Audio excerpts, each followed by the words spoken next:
प्रजापतस्ते स्वसुराशुषंप्रतम् निर्यापितो यज्ञमहोश्रवः किल वयं च तत्र विशरामवामः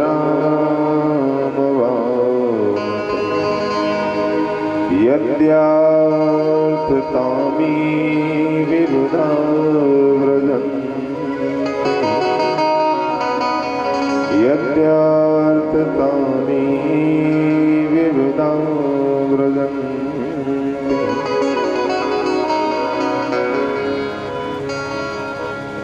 आचार्य सुखदेव जी कहते हैं, राजा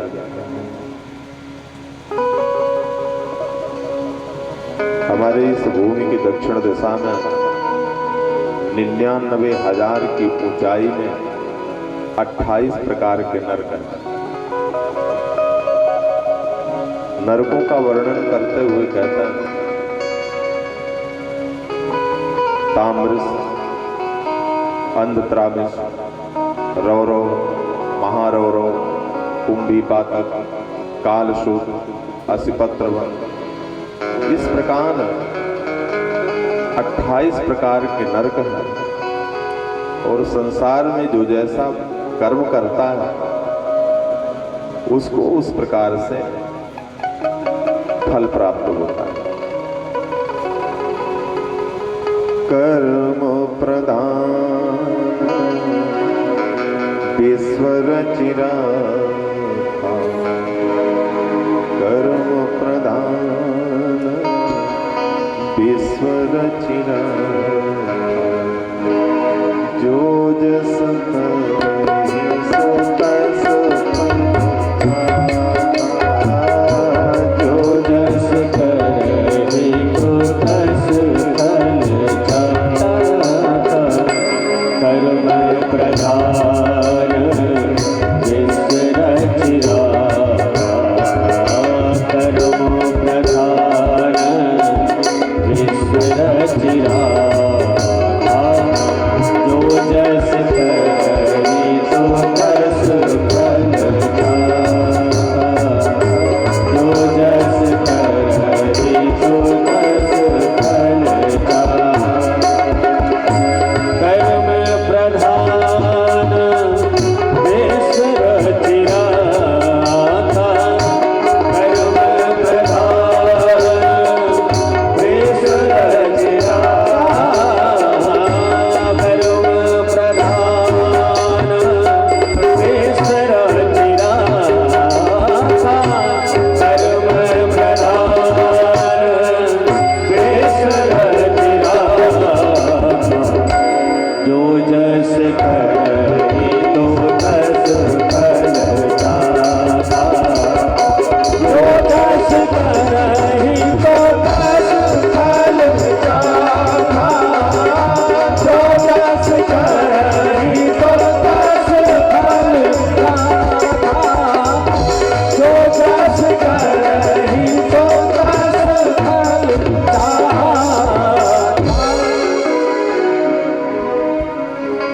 तो ये कहने की बात है, कर्म का फल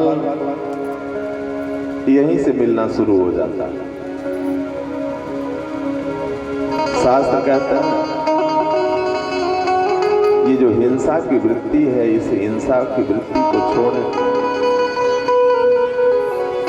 वेद और धर्म के विरुद्ध जो आचरण हो रहे हैं समाज में, उन आचरणों का परित्याग करें। अगर हमारे अच्छे कर्म नहीं हैं तो उसका फल हमें भुगतना पड़ेगा।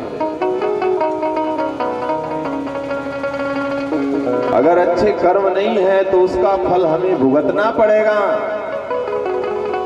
चाहे कुछ भी हो जाए। 28 प्रकार के नरकों का वर्णन करता है। हे राजन, जो प्राणी दूसरे के संतान, दूसरे का धन, स्त्री, इन पर नजर रखते हैं, भयानक यमदूत काल पास में ऐसे पापियों को बांध करके बलात् ताम्रश नरक में गिराते हैं, जहां भोजन और जल के बिना ये पापी जीव तड़पता है, अपने परिवार की उस समय याद करता है, पुकारता है, बचाओ। फिर उस क्षण कोई बचाने वाला नहीं होता। जिस परिवार के लिए वो पाप किया, फिर वहां कोई उसे देखने वाला नहीं होता। भगवान की कृपा से थोड़ा धन वैभव आया, अहंकार में जो दूसरे की आत्मा को दुखाते हैं, घर परिवार के पालन पोषण में ही जीवन व्यतीत कर दिया, दूसरा कोई कर्म हुआ नहीं, ऐसे प्राणी भी नरक के अधिकारी हैं। रौरव नरक में उन्हें गिरना पड़ता है। रुरु से रौरव हुआ। ये रुरु नाम का एक भयानक सर्प है, भीषण क्रूर है और ऐसे स्वभाव वाले जीवों को निगलता है। फिर वो आत्माएं चिल्लाती हैं, पुकारती हैं, बचाओ बचाओ, पर वहां कोई उन्हें बचाने वाला नहीं होता। जो प्राणी अकारण जीवों की हत्या करता है, जीव पर दया करना मानव मात्र का ये धर्म है। और जो जीवों पर दया नहीं करता, जो जीवों पर क्रूरता करता है, माता पिता, स्वजन, भाई, परिवार से जो विरोध करता है, यमदूत ऐसे पापियों को कुंभी पातक नरक में ले जा करके, जिसकी लंबाई 10,000 योजन लंबी चौड़ी होती है, वहां पर गिराते हैं। और हजारों हजार जीव शरीर के लुथड़े काट काट करके खाते हैं। तब वो चिल्लाता है, बचाओ बचाओ, पर जिसके लिए वो पाप किया, वहां उसे बचाने वाला कोई नहीं होता। 84 लाख योनियों में भटकने के बाद जो मानव शरीर पा करके पाखंड करता है, हमारे धर्म की जो मर्यादा है, हमारे वेदों की जो मर्यादा है, उस मर्यादा को छोड़ करके दूसरे धर्म का आश्रय ले लेता है, दूसरे को भगवान मान लेता है, ऐसे अधर्मियों को, ऐसे पापियों को यमदूत नागपाश में बांध करके असिपत्र वन में से लेकर के गुजरते हैं, लेकर के दौड़ते हैं। जहां जिस वन में पत्तियां, उस वन में वृक्षों की जो पत्तियां हैं वो सूल की तरह होती हैं, जहां कट कट करके वो टुकड़े टुकड़े उस जीव के हो जाते हैं। फिर जुड़ता है, चिल्लाता है, रोता है, बिलखता है कि बचाओ बचाओ, पर वहां उसे कोई बचाने वाला नहीं होता। हे राजन, जो निरपराध को कष्ट देता है, जो ब्राह्मण को सताता है, सोकर मुख नरक में लेकर के उसे गिरते हैं यमदूत। सूकर मुख, जहां पर उसे वो सूकर निगलते हैं, चाबते हैं, ऐसी उनके भयानक दांतों से वो कटता है और उस समय चिल्लाता है, बचाओ मेरी रक्षा करो, बचाओ मेरी रक्षा करो, पर कर्म का फल उसे भुगतना पड़ रहा है, कोई उसे बचाने के लिए जाता नहीं। जो अपने बुद्धि बल से दूसरे का धनाहरण करता है, चोरी करता है, संदस नामक नरक में उसे गिरना पड़ता है। यमदूत ले जाकर के उसे संदस नामक नरक में गिराते हैं, जहां पर हजारों भीषण क्रूर सर्प बार बार उसे डसते हैं और भयानक विष से वो बार बार मूर्छित होता है। हजारों बिच्छुओं का डंक जहां पर लगता है, बार बार वो चिल्लाता है, मूर्छित होकर के पानी की याचना करता है, जहां उसे कोई पानी देने वाला भी नहीं होता। हे राजन, मानव शरीर पाकर के धन ऐश्वर्य के बल पर जो अगम्य स्त्री के साथ भोग करते हैं, या कोई स्त्री पर पुरुष रत होती है, हे राजन, ऐसे पापियों को यमदूत नाग पास में ले जाकर के कढ़ाई में उबालते हैं, गरम तेल में डाल करके उसे उबालते हैं। तब वो चिल्लाता है, रोता है, अपनी गलती की माफियों के लिए बार बार याचना करता है, पर उसे उस स्थान पर माफी नहीं दी जाती है। जो कुछ भी है तो इस संसार में ही है, यहाँ से जाने के बाद कोई माफी नहीं है। जो पशुओं के साथ व्यभिचार करते हैं, वज्र कंटक सालमली के वृक्ष से उसे गिराते हैं, जहां जीव के टुकड़े टुकड़े हो जाता है। जो अच्छे कुल में जन्म लेकर के धर्म मर्यादा को छोड़ करके नाना प्रकार के भोगों में लिप्त होकर मनमाना आचरण करते हैं, हे राजन, ऐसे महापापियों को यमदूत वैतरणी नदी में छोड़ते हैं। जो वैतरणी नदी खून और पीप से भरी रहती है, जहां भयानक विषैले जीव उस जीवात्मा को बार बार डसते हैं। वो जीवात्मा चिल्लाती है, खाते हैं, निगलते हैं, पर वहां उसके उस याचना को कोई सुनने वाला नहीं होता। जो लोग लज्जा को छोड़ करके, मर्यादा को छोड़ करके मनमाना आचरण करते हैं, पुयोद नरक में गिराया जाता है। हे राजन, जो थोड़े से धन, वैभव या किसी लालच बस कोई झूठी गवाही देता है, ऐसे नीच निशाचरों को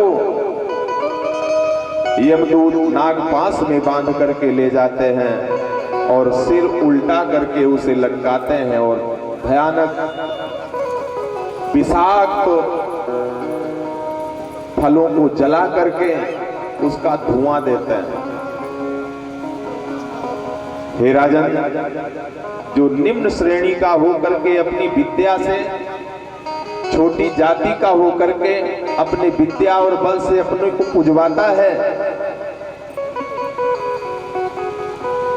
हे राजन, ऐसे पापियों को छार गर्दम नरक से होकर के गुजरना पड़ता है, जहां पर ऐसे प्राणी को खड़ा करके आरे से चीर कर उसके दो टुकड़े करते हैं, जैसे लोहार लकड़ी को चीरता है, इस तरह से उस जीवात्मा के ऊपर आरा चलाते हैं। हे राजन, 84 लाख योनियों में भटकने के बाद जो प्राणी मानव शरीर पा करके अतिथि देवो भाव, इस भाव को नहीं रखता, घर में अतिथि का अपमान कर देता है, ऐसे पापियों को वो यमदूत अपने नागपाश में बांध करके गिद्ध, कौवे और चीलों के बीच में जिंदा छोड़ते हैं, जहां वो गिद्ध, कौवे, चील उसे नोच नोच करके खाते हैं।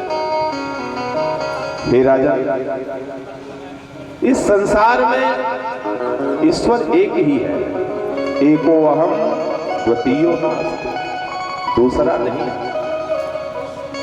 जो मान मिला है इस संसार में, जो सम्मान मिला है, थोड़ा सा उठाना बेटा, जो मान मिला है, जो सम्मान मिला है, जो धन, वैभव, और कीर्ति मिली है वो भगवान की कृपा से मिली है। जो प्राणी इस बात को भूल जाता है, उस धन को पाकर, उस वैभव को पाकर के भगवान का एहसान नहीं मानता, मानव धर्म को छोड़ करके टेढ़ी नजरों से सबको देखता है, सताता है, ऐसे पापियों को यमदूत सूची मुख नामक नरक में गिराते हैं। ऐसे अधर्मी प्राणी इस प्रकार से 28 प्रकार के नरकों की यातना भुगतते हैं, और जब उन्हें नरक की यातना मिलती है उस समय वो तड़पते हैं, चिल्लाते हैं, बिलखते हैं, अब दोबारा ऐसा कर्म नहीं करेंगे, छोड़ दो, माफ कर दो। उन यमदूतों के चरणों में गिरते हैं, बार बार याचना करते हैं, पर उनकी वो याचना सुनी नहीं जाती है। वहां तो सिर्फ दंड है, वहां क्षमा नहीं है। क्षमा इस धरती लोक में है, पृथ्वी लोक में है। प्राणी से जो भूल हो गई, उस भूल के लिए प्रायश्चित ही उसकी सबसे बड़ी पूजा है। अगर वो प्रायश्चित के भाव से भगवान के चिंतन में बैठा है, अगर वो प्रायश्चित के भाव से भगवान की कथा में बैठा है, तो जरूर ऐसे प्राणियों के पापों का अंत होता है और हे राजन वो मुक्ति के अधिकारी बनता है। कैसे? पाप करे प्रभु जी मिले, पाप करे प्रभु जी मिले, पाप करे सुख हो,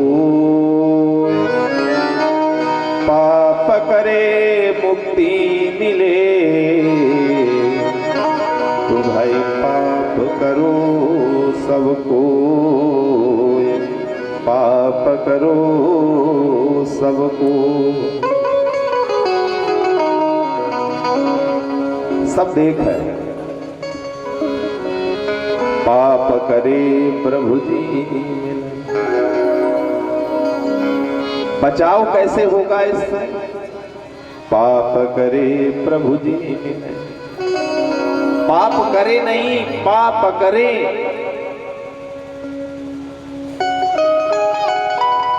यानी झुको, झुकने से भगवान मिलेंगे। पाप करे प्रभु जी मिले। पाप करने से भगवान मिलने वाले नहीं हैं, पर भाव यही है कि पाप करो और कथा सुनो।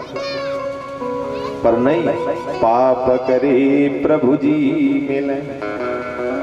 झुको, झुकने से ही भगवान मिलेंगे, झुकने से ही शरीर की शोभा है, झुकने से ही इस मानवतन की शोभा है, झुकने से ही इस जीवन की शोभा है। इसलिए झुको।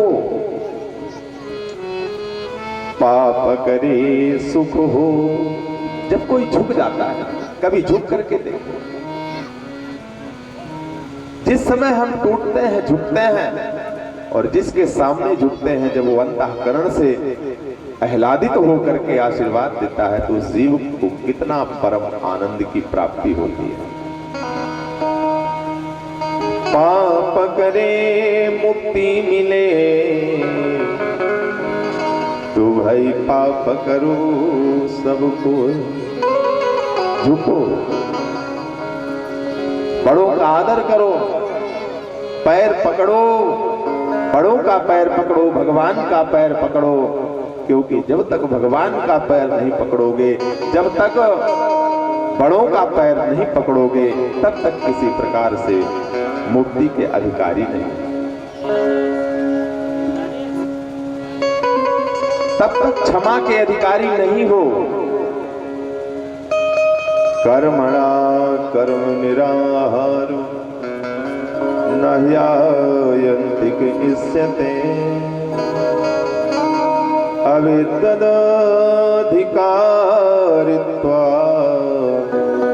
प्रायश्चित्तं विमर्शनम्, प्रायश्चित्तं विमर्शनम्। कुर्सी ले लो, कुर्सी ले लो।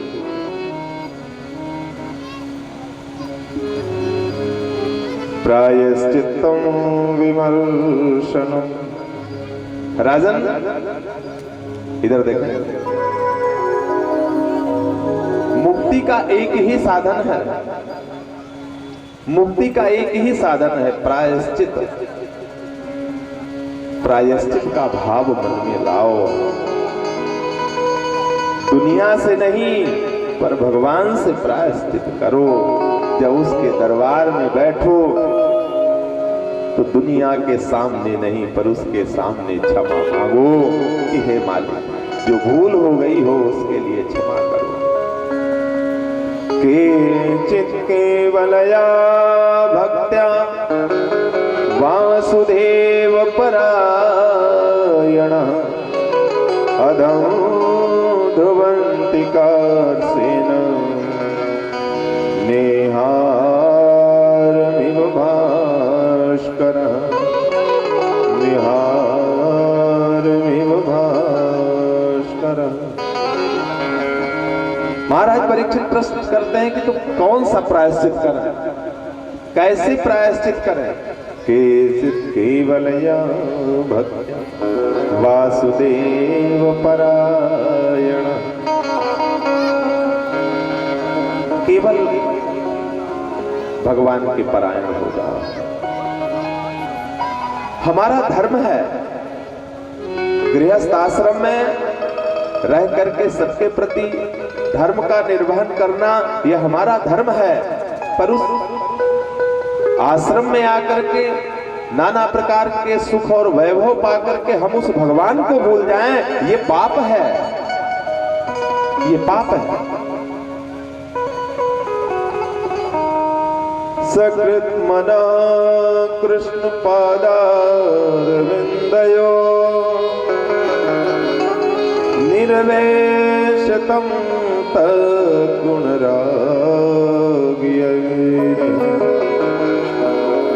न ते यमं पाशवृतस्य तद्घटाम् स्वप्नेऽपि पश्यन्ति जीर्ण निष्कृता।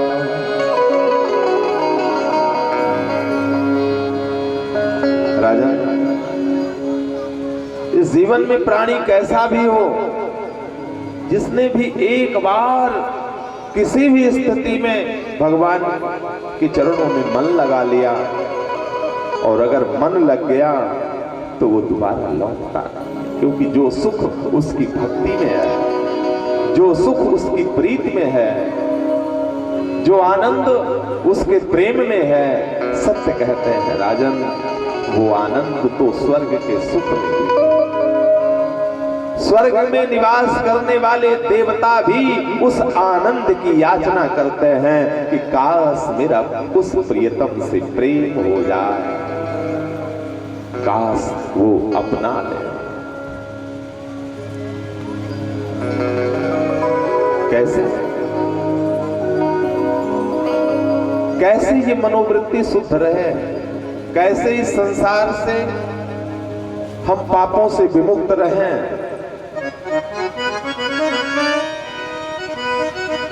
क्योंकि मन अपनी ओर दौड़ रहा है, वाणी अपनी ओर दौड़ रही है, इंद्रियां अपनी ओर दौड़ रही हैं। एक कथा सुनाते हैं अजामिल।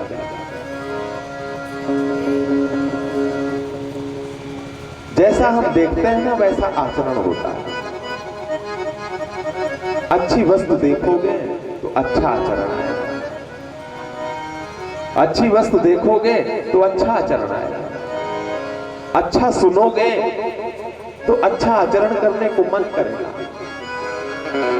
अच्छा करोगे तो अच्छा बनोगे। आप गलत करो और ये सोचो कि हम अच्छे बन जाएंगे, कभी नहीं हो सकता है। आप गलत बोलो और सोचो कि हम अच्छे हो जाएंगे, कभी नहीं हो सकता है। आप गलत सुनो और अच्छे आचरण की परिकल्पना करो, कभी नहीं हो सकता है। आप गलत वस्तु का सेवन करो, देखो गलत वस्तु देखो और सोचो कि हम अच्छे हो जाएंगे, तो ऐसा भी कभी नहीं हो सकता।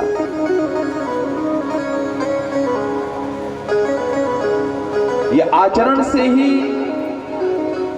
हमारा जीवन निहित है, आचरण पर ही हमारा जीवन निहित है। बड़ी सुंदर कथा सुनाता है आचरण। एक अजामिल पंडित जी थे, बड़े विद्वान थे। अजामिल पंडित जी का क्षेत्र में बहुत बड़ा नाम था, बड़े ज्योतिषी थे, बड़े जानकार थे, बड़े ध्यानी थे, ज्ञानी थे। पर देखिए, बड़े भाव से सुनिएगा इस कथा। पता सबको है ये कथा, नाम सबके अंदर होगा, पर इस कथा का महत्व आपको बताएंगे। अजामिल पंडित जी यजमानी से लौटे,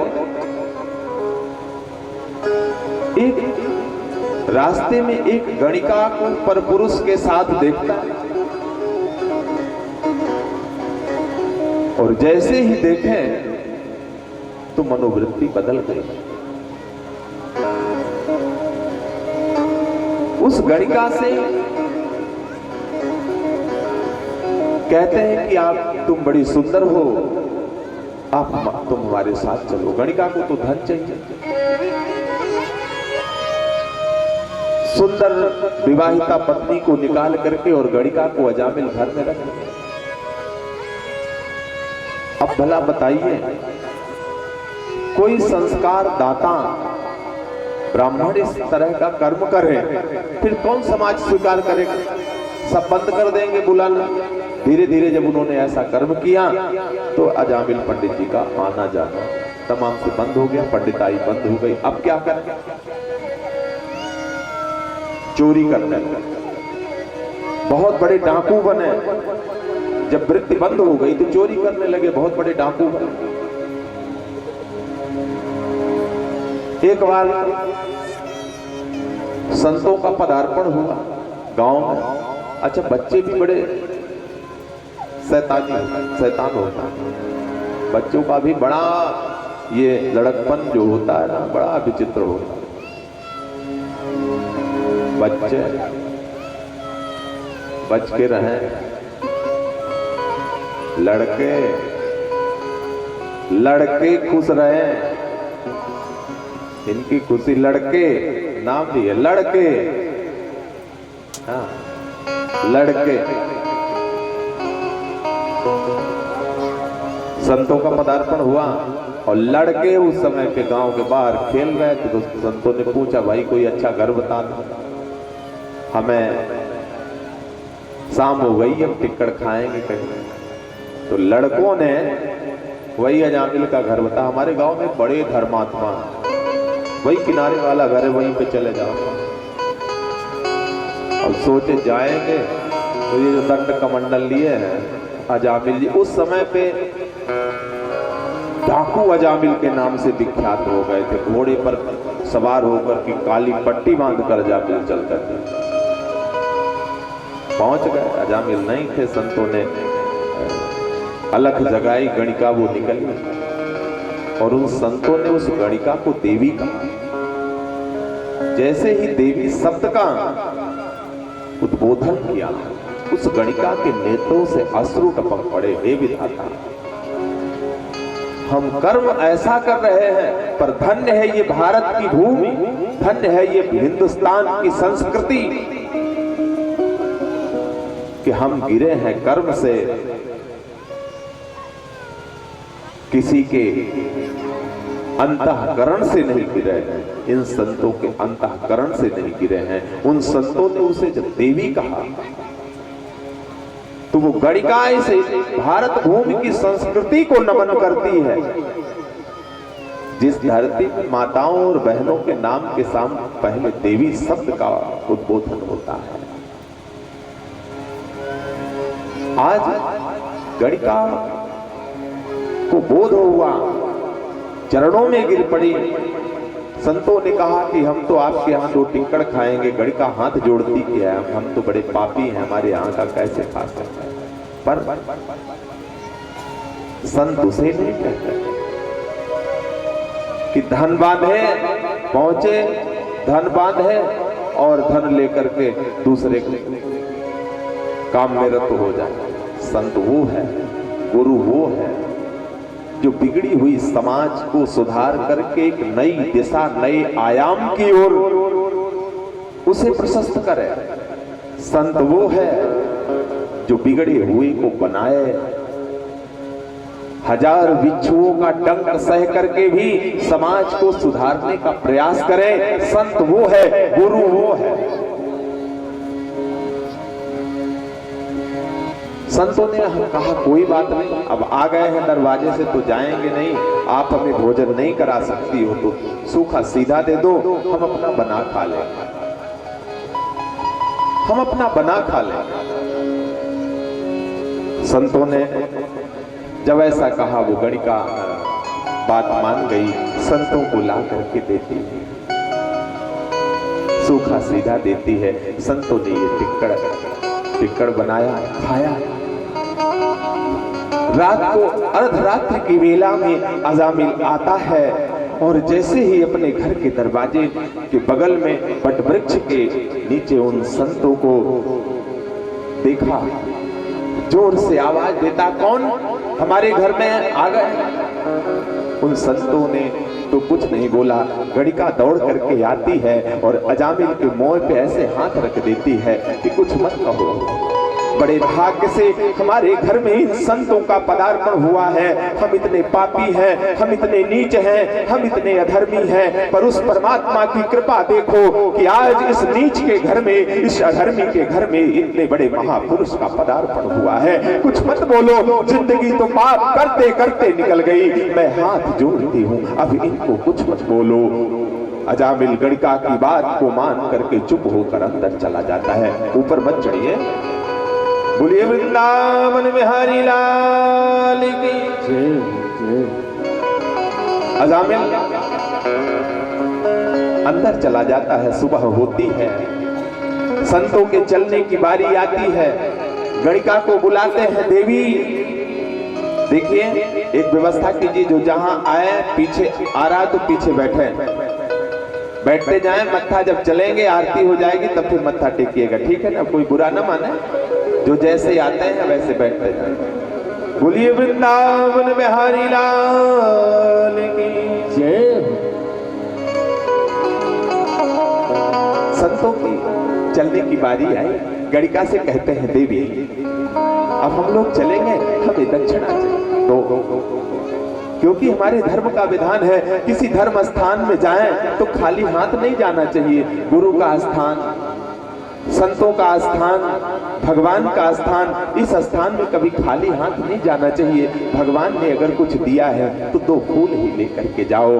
भावना के वो 2 फूल शायद प्रार्थना बनकर के भगवान के युगल चरणार बिंदुओं में गिरकर आपकी बिगड़ी हुई संवार दें, क्या पता। उसी की कृपा से ही तो हम मुस्कुरा रहे हैं, उसी के कृपा से ही तो हमारा समाज में मान है, उसी के कृपा से ही तो जन जन में हमारा नाम है। शायद वो दाता, शायद वो मालिक हमारी भावना के इन 2 पुष्पों को प्रार्थना का फूल समझ करके मेरी बिगड़ी हुई संभालते हैं। शायद 2 पैसे का हम फल लेकर के जा रहे हैं, जाने किस गरीब के मुख में ये पड़ेगा भगवान का लगा हुआ भोग, और उसके अंतःकरण से निकली हुई दुआ मेरी जिंदगी को संभालते हैं। ब्राह्मण को भोजन कराते हैं तो चाहे 1 रुपए ही दें, दक्षिणा देना चाहिए। संतों को भोजन कराते हैं चाहे 1 रुपए ही दो, दक्षिणा देना चाहिए। तो संतों ने कहा, देखो देवी हम दक्षिणा लेंगे, तुम्हारा अन्न खाए हैं तो तुम्हारी दक्षिणा लेंगे। गणिका ने कहा जरूर देंगे। अजामिल की वृत्ति तो उस समय गिरी हुई थी, क्योंकि जीवन जितना पाप में रत होता है अच्छे कर्म उसे बिल्कुल भी अच्छे नहीं लगते हैं। ये शास्त्रों की बात है। जितना जीवन पाप में रत होता है अच्छे कर्मों से, धर्म से उतनी ही दूरी होती है। सिर्फ हमारा दिखावा रहता है, सिर्फ दिखावा रहता है। हमारे जीवन का कोई ऐसा सुकृत नहीं है, हमारे जीवन का कोई ऐसा पुण्य नहीं है जो हमें परमात्मा की सानिध्य में बिठा करके हमारे जीवन को संवारने का सुंदर मौका देते हैं। दुनिया बहुत बदल गई। आज तो बस कुछ ऐसा करें कि हम विशेष दिखें, कुछ ऐसी हमारी साज सज्जा हो जाए कि हम विशेष दिखें। हमें उस भगवान से मतलब नहीं है, हमें उस धर्म से मतलब नहीं है, हमें अपने खुद के जीवन से मतलब नहीं है। मतलब हमारा है कि मैं विशेष दिखूं, इतना बन जाऊं कि मैं विशेष दिखूं, इतना बन जाऊं कि बस विशेष हो जाऊं, जहां से निकलूं मेरी जय जयकार।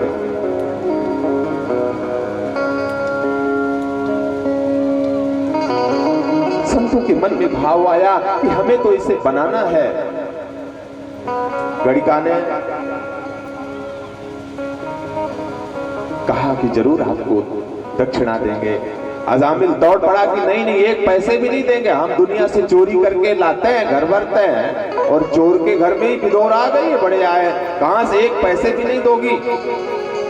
गणिका ने ऐसे मुंह पे हाथ लगाया, नहीं नहीं ऐसा कुछ मत कहो, पता नहीं कैसे कैसे ये पाप का धन एकत्र है, इन संतों और ब्राह्मणों के चरणारविंदों में कुछ से कुछ अंश गिर जाने दो।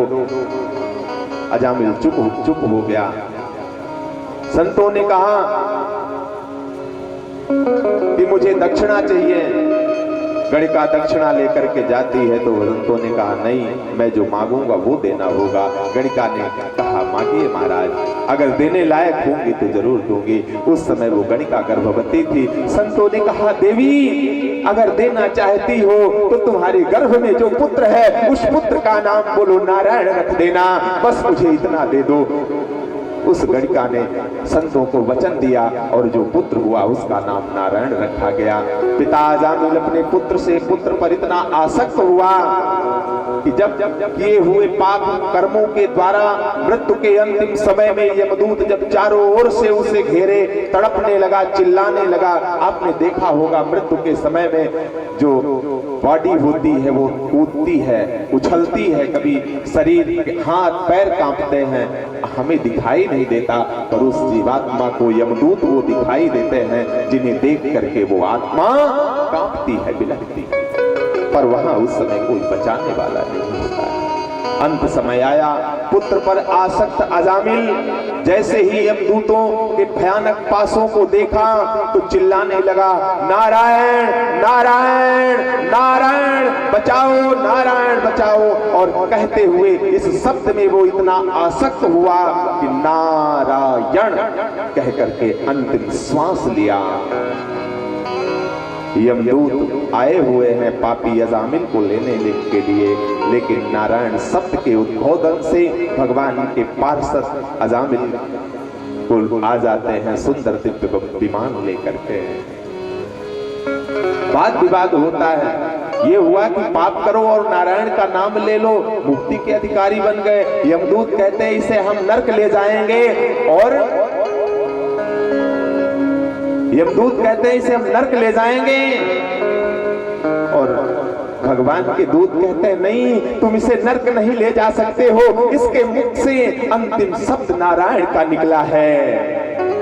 ये मुक्ति का शिकायत हुई।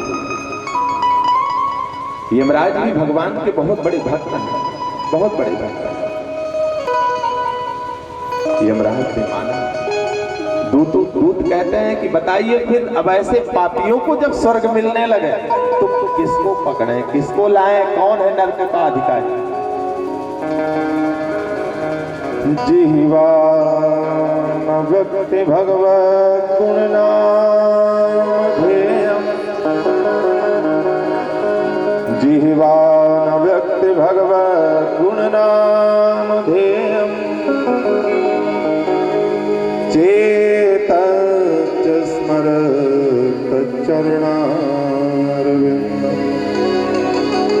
कृष्णाय नो नमति एकदापि तानानयत्वमसतो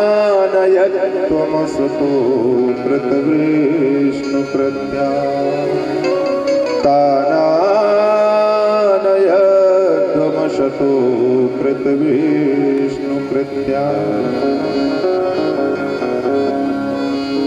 दिखावे से कुछ नहीं।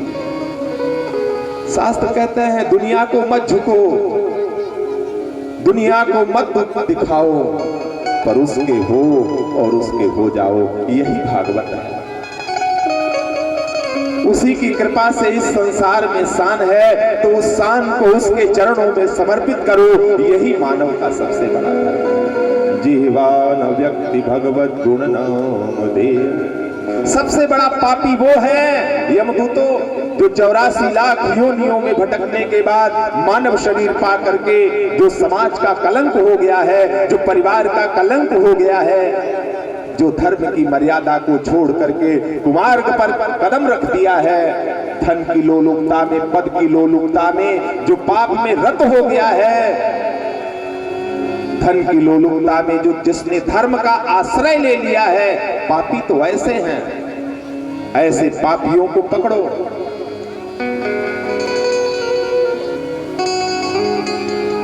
जो उस नाम के आश्रित हो गया,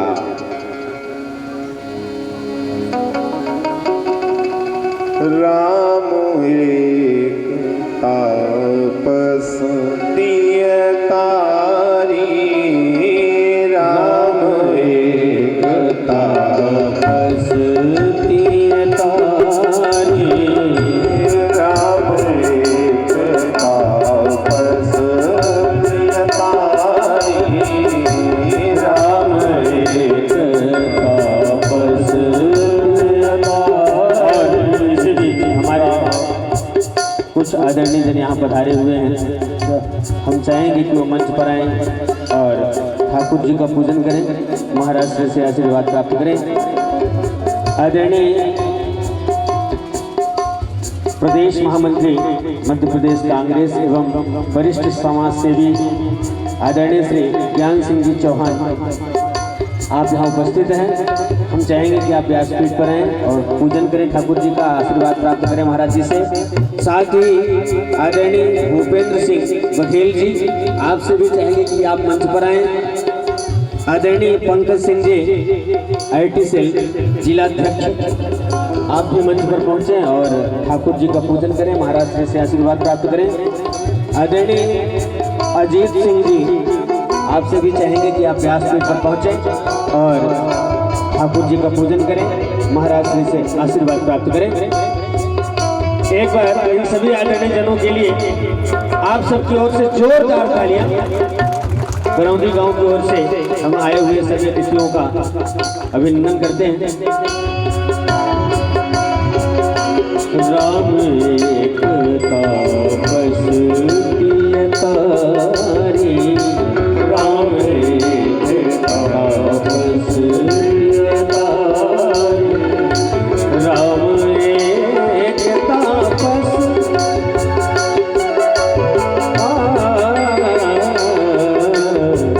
राम एक तापस, राम एक तापस दिए तारी, राम एक तापस दिए तारी, राम एक तापस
शास्त्र कहता है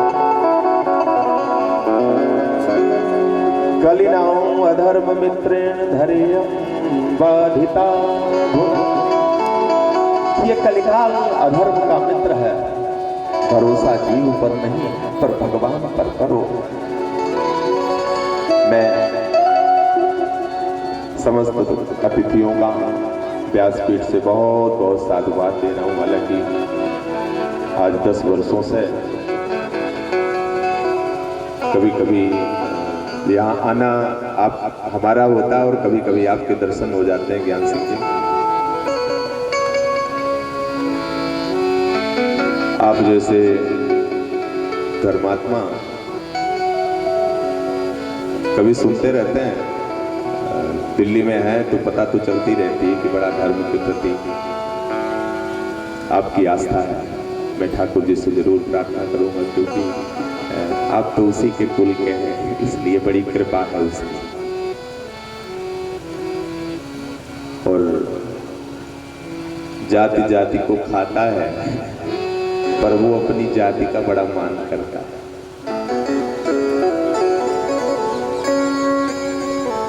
वो अपनी जाति का बड़ा मान करता है। तो कृपा तो है उसकी, क्योंकि उसकी कृपा के बिना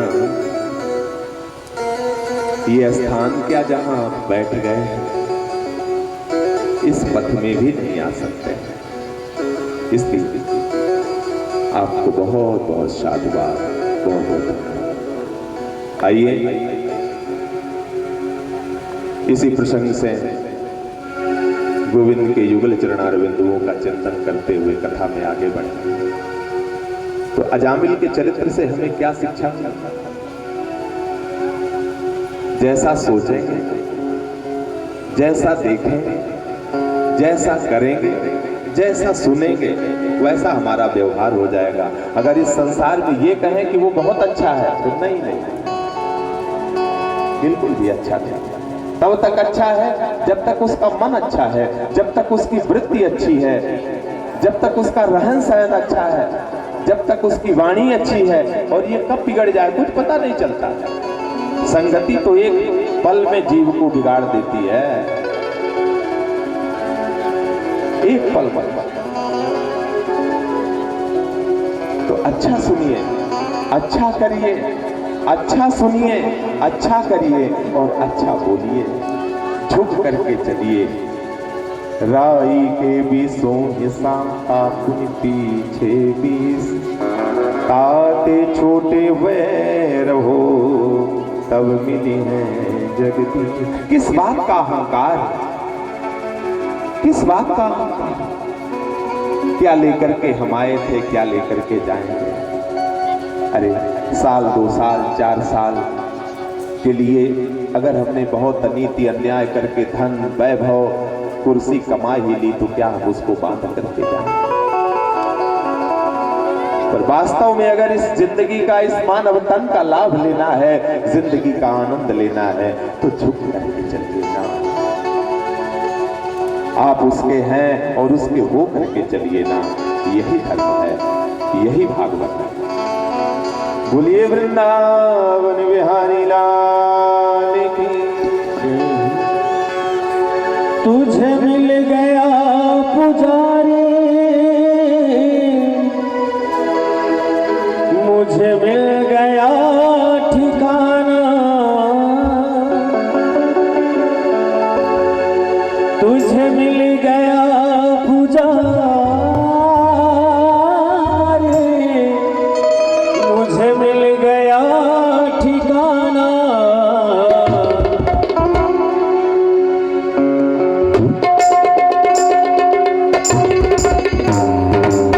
तेरा आ गया है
जिंदगी से पहले तेरी याद ने बना दी, तेरी याद ने बना दी, तेरी याद ने बना दी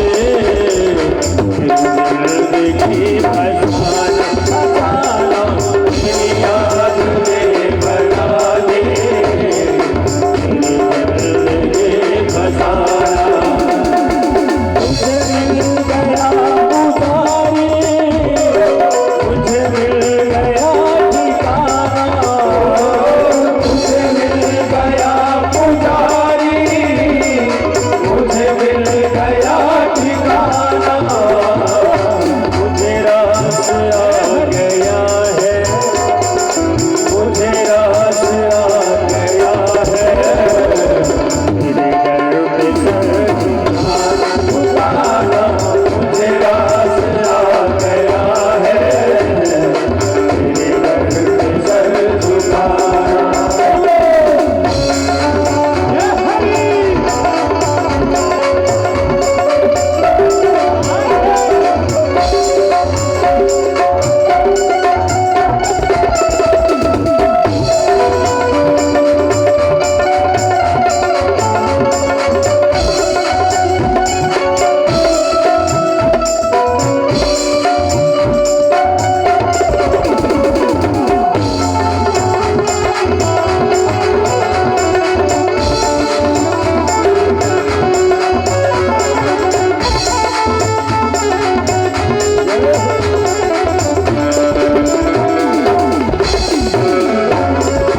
दुनिया की बातें खोकर मैं आया तेरे द्वार, दुनिया की बातें खोकर आया तेरे द्वारे, दुनिया की बातें खोकर मैं आया तेरे द्वारे द्वारे, दुनिया की बातें खोकर मैं आया तेरे द्वारे, मेरे मुरली वाले मोहन।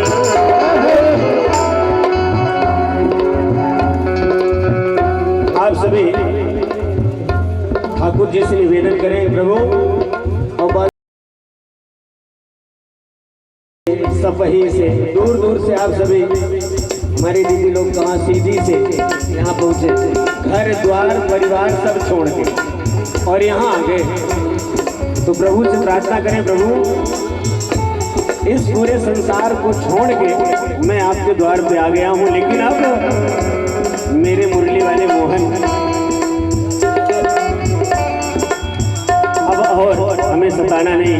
तो दोनों हाथ उठा के सभी लोग निवेदन करेंगे ताली बजाते हुए, सभी लोग दोनों हाथ। भगवान ने जिसे हाथ दिया है तो हाथ उठाने में और ठाकुर जी के लिए ताली बजाने में कंजूसी ना किया करें, और हाथ भी ऐसे ना उठाया जाए, ऐसे उठाने से भगवान देख नहीं पाएगा, ऐसे उठाए समर्पण, दोनों हाथ उठा के। मेरे मुरली वाले मोहन, मेरे मुरली वाले मोहन, अब और ना सताना, मुरली वाले मोहन, अब और ना सताना, मुझे रास आ गया है, तेरे घर पे सर झुकाना, मुझे रास आ गया है, तेरे घर पे सर झुकाना।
किसके किसके मन में ठाकुर जी की मूर्त बसी, हाथ उठाइए। सबके मन में है, अभी कुछ लोगों के मन में नहीं है, हाथ उठाइए। क्या बात है, हाथ उठा के ऐ सांवरे सरोने, ऐ सांवरे सरोने,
सुहृद ब्रह्मा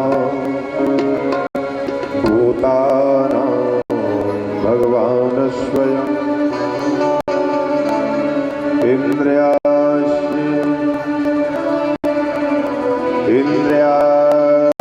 इंद्रियाश्यते कथं नवदीत विषमो यथा नवदीत विषमो।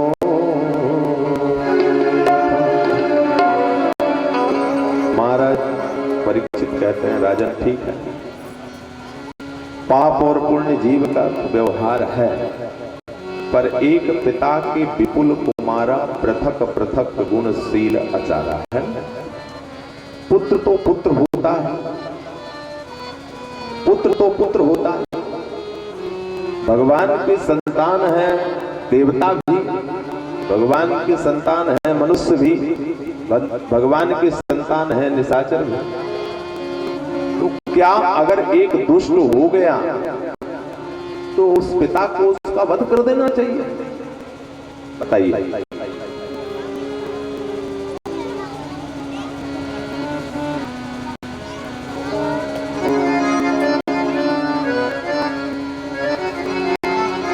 बोलिए जय श्री कृष्ण। बड़ा सुंदर प्रश्न किया कि भाई पुत्र तो पुत्र है, पर पिता का ये कौन सा धर्म है कि जो पुत्र गलत हो गया उसका वध कर। भगवान देवताओं को क्यों बचाते हैं और निशाचरों को क्यों मारते हैं? आप ये बताएं। जवाब दे रहे हैं।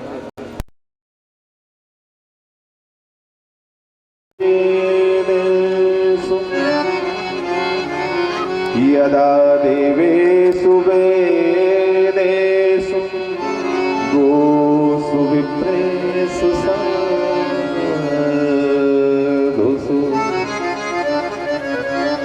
धर्मे मयि च विद्वेषः वाक् विनश्यति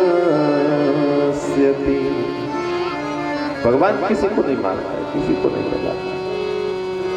यदा देवेषु वेदेषु, जब प्राणी देव वेद यानी धर्म, वेद, गौ ब्राह्मण, माता पिता, संत गुरु, इनका अपमान करने लगता है, वेद मर्यादा को भूल करके अधर्म का आचरण करने लगता है,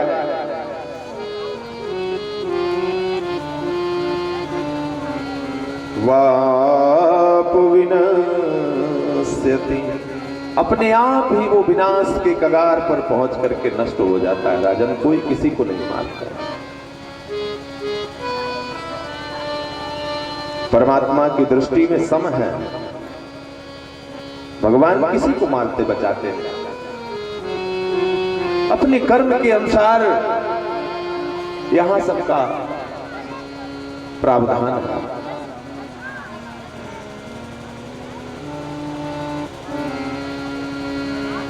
काम, क्रोध, लोभ, मोह,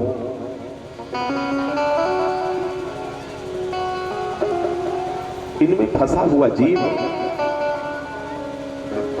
इनका पास इतना तगड़ा है कि इस पास से अभिमुक्ति कोई और दिला नहीं सकता सद्गुरु और संत के बिना। और जब तक इन पासों से जीव की मुक्ति नहीं है, विमुक्ति नहीं है, तब तक वो उसके द्वारा सत्कर्म हो नहीं सकता है, हो नहीं पाता है।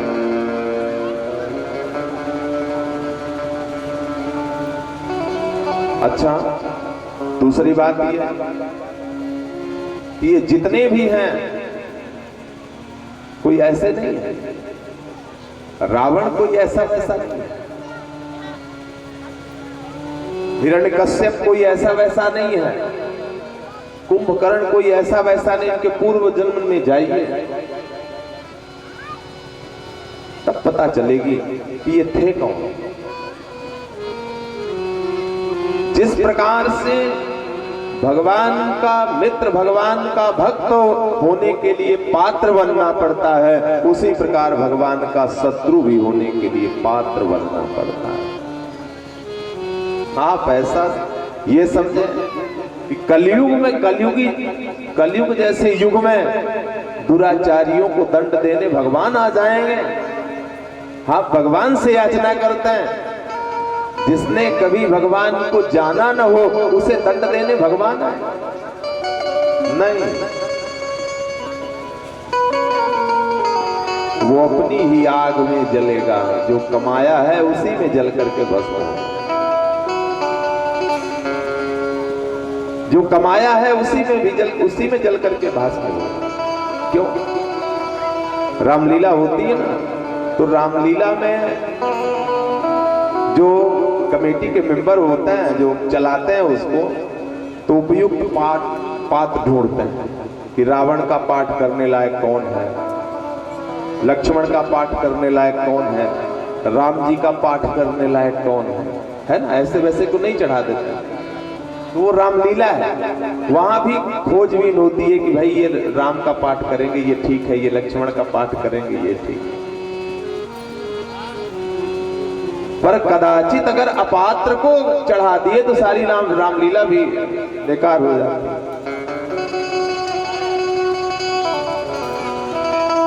अब ये तो उसका वसूल है, रूल है उस विधाता का कि जो हमारे आंखों के सामने आया वो मुक्ति का अधिकारी है। कथा सुन, तो क्या हम पाप करके उसके सामने जाने के अधिकारी बन जाएंगे? हमने किया कुछ नहीं और हमारा पाप भगवान के सामने कर देगा। जरा सोचिए, विचार करिए कि कहते हैं कि अरे भगवान भी नहीं है कलयुग में, वो तो इतना अनाचारी है कि उसको देखते ही नहीं। अरे कुपात्र से तो रामलीला नहीं होती है, कुपात्र से तो रामलीला नहीं होती है, तो कुपात्र क्या उस लीला में शामिल हो जाएगा?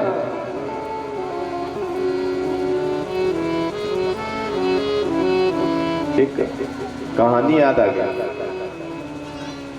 कभी कभी ऐसा होता है ना कि तमाम शोषण होता है, पैसा कमाता है तो पात्रों को फिर रामलीला में पैसे भी नहीं देते हैं।